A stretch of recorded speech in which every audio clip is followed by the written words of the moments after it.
Hi mga kasari, welcome back to my channel. Ayan, welcome back sa akin.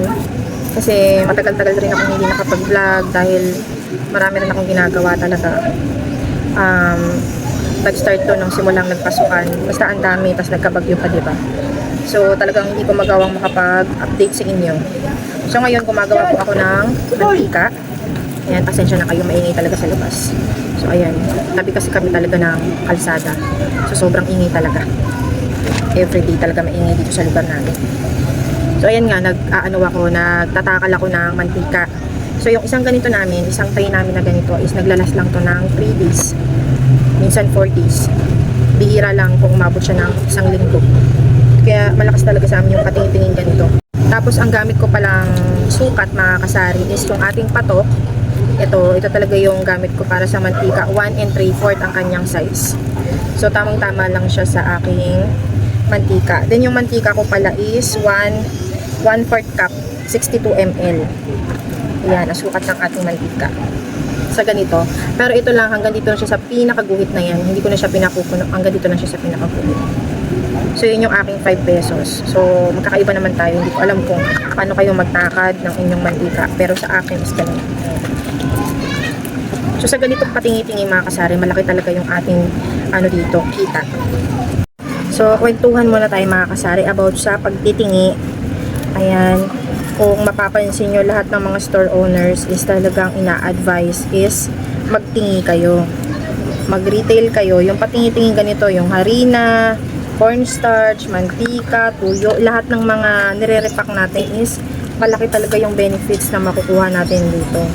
Yung sa asukal, ayan, pagtitingi natin, 2 pesos ang aking asukal dito.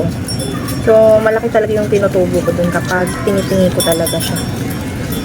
Ang gagawin lang natin is talagang magtsatsaga lang talaga tayong mag-repack. So, ayun yung pinaka-challenge sa atin bilang store owner is yung mag-repack talaga. Nakakapagod, nakakangalay, nakakatamad.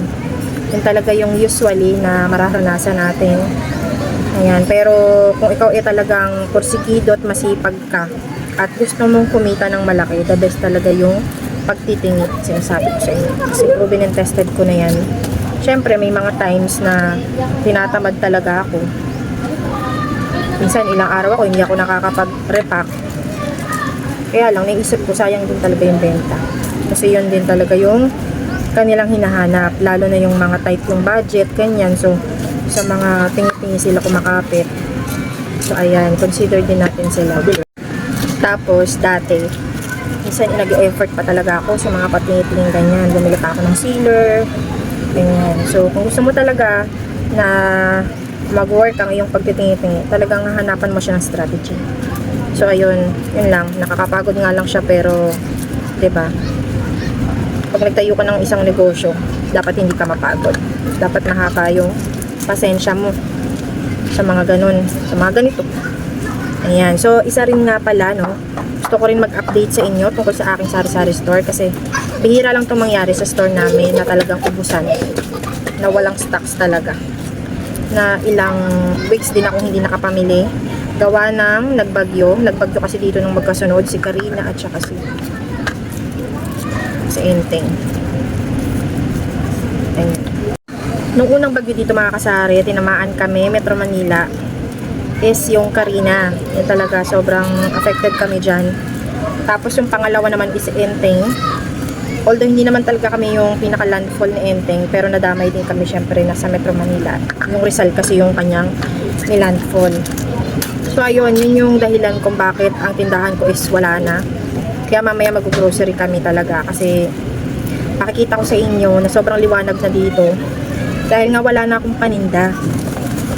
Ang mga naubos dito is yung mga noodles, mga chichirya.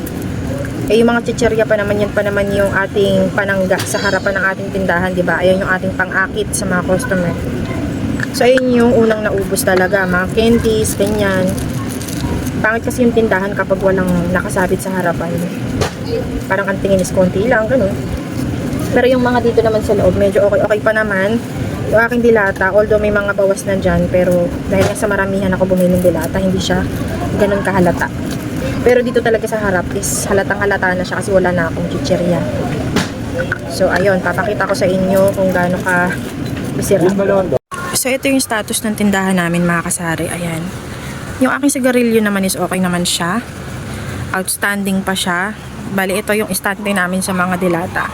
So, kung mapapansin nyo, medyo bawas na siya pero hindi naman na siya halata, 'di ba? Hindi siya halata na gano'n na ubusan na. So, ayan, oh.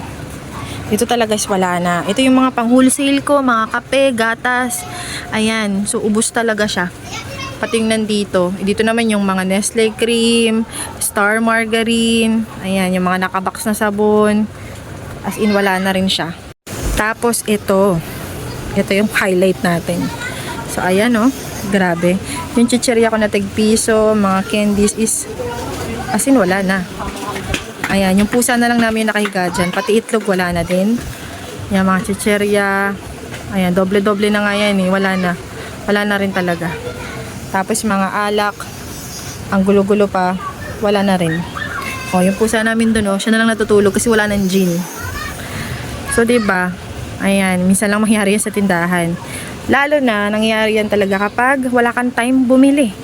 Or wala kang time mamili talaga sa grocery. So, ayan, diba? Ang pangit talaga tignan. Bawas na, oh. Pangit siyang tignan kasi nasa harapan.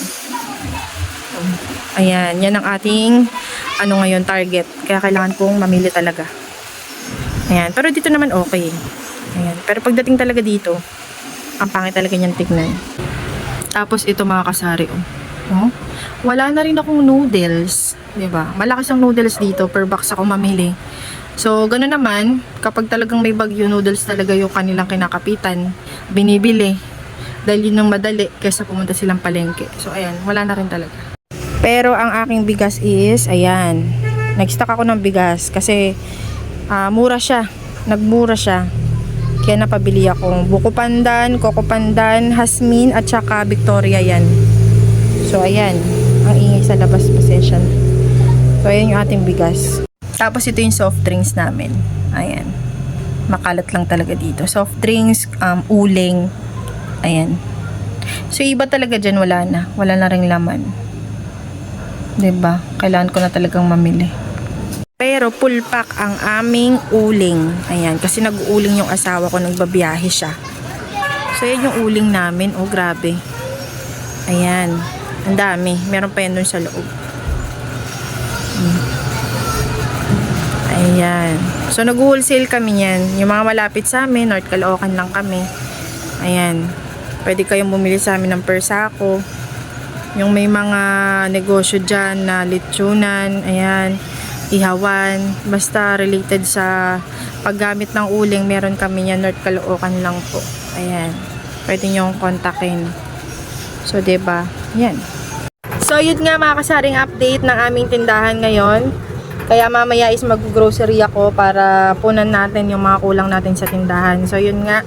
Muli, sa mga hindi pa nakapag-subscribe sa aking YouTube channel, please subscribe and click the notification bell para like kang updated sa mga videos and sa mga i-upload kong mga information about sari-sari store. So, yun nga.